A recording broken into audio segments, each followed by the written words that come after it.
Bonjour tout le monde, bienvenue sur ma chaîne YouTube. Ici Caroline Mazoukabedia, consultante en cheminement personnel. Aujourd'hui, j'ai envie de vous parler comment développer l'amour dans votre relation. Donc, c'est ma troisième vidéo de cette semaine sur le thème de l'amour versus l'attachement.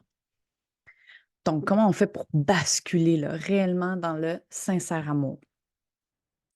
Mais premièrement, j'ai envie de vous dire, ne vous dévoilez pas au complet dès le départ. Prenez le temps de connaître la personne. Prenez le temps de créer un lien de confiance.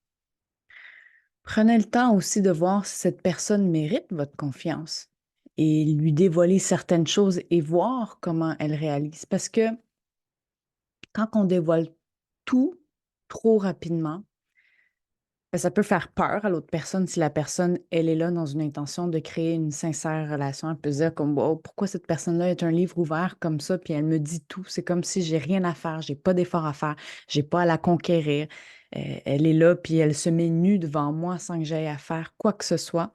Ça peut faire peur. Ça peut aussi être un appât. Vous pouvez devenir un appât trop facile pour les gens qui veulent vous manipuler, abuser de vous. Fait que bref, prenez votre temps. Vous êtes un temple sacré. C'est pas n'importe qui peut rentrer dans un temple sacré. Donc, prenez le temps de développer le discernement pour voir si c'est vraiment un bon candidat, l'autre personne. Dire les vraies choses aussi dès le départ. Donc, bon, j'ai dit de ne pas tout dévoiler dès le départ, mais aussi au fur et à mesure que vous dites certaines choses, d'être authentique. Puis en même temps, ben, il y a certaines choses que oui, doivent se dire dès le départ. Vos intentions. Où est-ce que vous vous en allez dans la vie? C'est quoi votre vision de couple? C'est quoi vos valeurs? C'est quoi vos deal breakers? Osez challenger la personne dans des zones qui sont un peu tabous habituellement, puis que malheureusement, ça ne devrait pas l'être, comme la sexualité, les finances, puis peut-être même votre degré d'ambition, puis bref, certaines aspirations futures. Fait que abordez ces conversations-là. Vous ne voulez pas prendre 8 mois pour découvrir que finalement, la personne, elle dépense tout son argent, qu'elle n'a aucune vision à long terme, qu'elle n'est pas ambitieuse, puis qu'elle est aucunement ouverte aux choses que vous êtes passionné. Vous voulez vraiment mettre ça au clair dès le départ. Sinon, à quoi bon poursuivre à apprendre à se connaître si on n'est pas sur la même longueur d'onde dès le départ? Puis ça, de faire ça au début, là, ça l'aide à créer un terrain propice pour que l'amour puisse s'installer.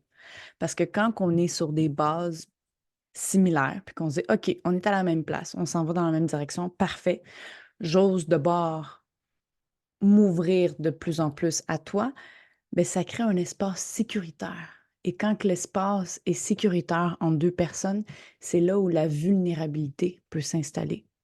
Et si vous voulez un réel et sincère amour, il faut absolument de la vulnérabilité.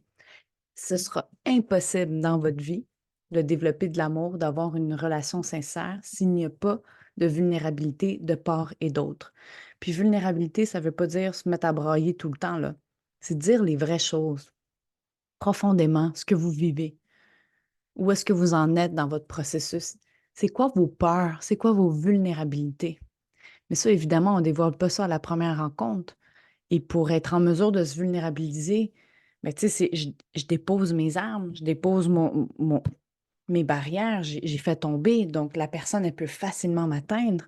Donc, pour favoriser un espace où j'ai le goût de descendre toutes mes barrières et me montrer nue devant l'autre personne telle que je suis, il faut que l'espace soit sécuritaire. Pour que l'espace soit sécuritaire, il faut que les vraies choses soient dites au début. Il faut vous assurer que vous êtes sur la même longueur d'onde. Se donner le temps de connaître l'autre personne. Tu sais, l'amour prend du temps à s'installer. Le sincère amour. Là, je parle pas de désir, je parle pas de passion, je parle pas d'attachement, je parle de sentiments amoureux où vraiment, genre, je ressens profondément de l'amour pour l'autre personne. Donc, prendre le temps de connaître l'autre. De toute façon, si c'est l'homme ou la femme de votre vie, écoute, vous êtes censés marcher ensemble un bon petit bout, là. Donc, prenez votre temps, vraiment. Il n'y a rien qui presse. faites en sorte que certaines étapes ne soient pas brûlées trop rapidement. Tu sais, il y a plein de premières fois dans une relation de couple, donc après qu'il y ait eu ces premières fois-là, il y en aura pas d'autres. Donc vraiment, prenez votre temps pour que ces premières fois-là soient sacrées, soient vraiment dans le parfait timing, soient voulues de part et d'autre. Puis là, je parle pas juste la première fois que vous allez coucher ensemble, là. Je parle d'un paquet d'affaires. La première fois que vous allez emménager ensemble, la première fois que vous allez faire un voyage ensemble. Bref, prenez votre temps. La première fois que vous allez vous embrasser, la première fois que vous allez rencontrer la personne, ben, quoique habituellement, ben, tu sais, aujourd'hui, tout est possible. Est-ce que je veux dire? Ça se peut que des fois, vous rencontrez la personne en personne, puis c'est ça qui crée un petit déclic, puis qui vous donne le goût de vous rencontrer. Mais prenez le temps.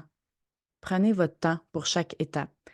Puis tout en prenant votre temps, ben, soyez authentique dès le départ sur vos réelles intentions.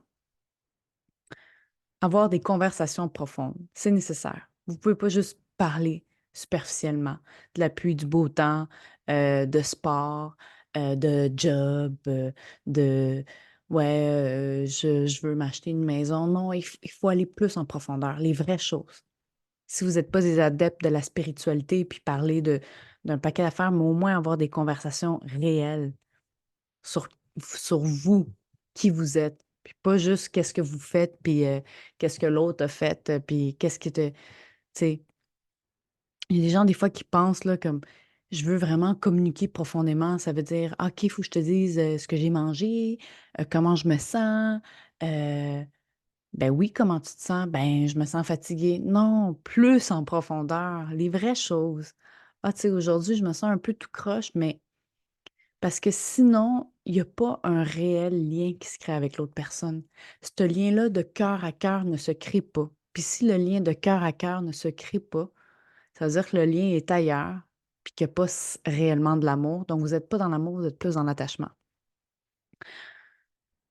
Se montrer vulnérable, ça, j'en ai parlé. En même temps, on ne peut pas se vulnérabiliser si on n'est pas de cœur à cœur. Puis s'il y en a juste un des deux qui se vulnérabilise, ben c'est pas agréable non plus. Puis prenez le temps de voir aussi à chaque étape où vous montrez certaines parties de vous, comment l'autre personne vous reçoit. Comment est-ce que vous vous sentez? Puis de partager ça à l'autre. Puis est-ce que l'autre personne est à l'aise quand vous partagez votre vulnérabilité? Est-ce que l'autre aussi se vulnérabilise en retour? Si l'autre personne ne se vulnérabilise pas, puis c'est juste du one way, c'est un indicateur que ça ne sera pas nécessairement une relation de cœur à cœur de part et d'autre. Donc, mais en même temps, tu sais, prenez votre temps, amadouer l'énergie de l'autre personne, puis regardez surtout comment vous vous sentez. L'amour, on est censé se sentir bien. On est censé se sentir pleine d'énergie. Il y a comme une chaleur qui s'installe, une sécurité, un état de bien-être qui est profond. L'attachement, c'est papillon dans le ventre, je suis un petit peu stressée, j'ai l'estomac noué, puis c'est comme je veux tellement être avec l'autre, puis quand je passe mes derniers moments avec l'autre personne, parce que là, on sépare, que ce soit pour le travail ou, je sais pas moi, chacun retourne chez soi, c'est comme j'appréhende ce moment-là, ça, c'est pas de l'amour. Fait que j'espère que cette série de 3 vidéos vous aura aidé sur l'amour versus l'attachement. Donc, si c'est un thème qui vous a interpellé, je vous invite à liker la vidéo, à la partager, à vous abonner à ma chaîne. Et si vous voulez en savoir un peu plus sur mes services, je vous invite à aller sur mon site web au www.carolinemazoukabedia.com. Donc sur ce, je vous souhaite une excellente journée et je vous dis à très bientôt. Bye bye.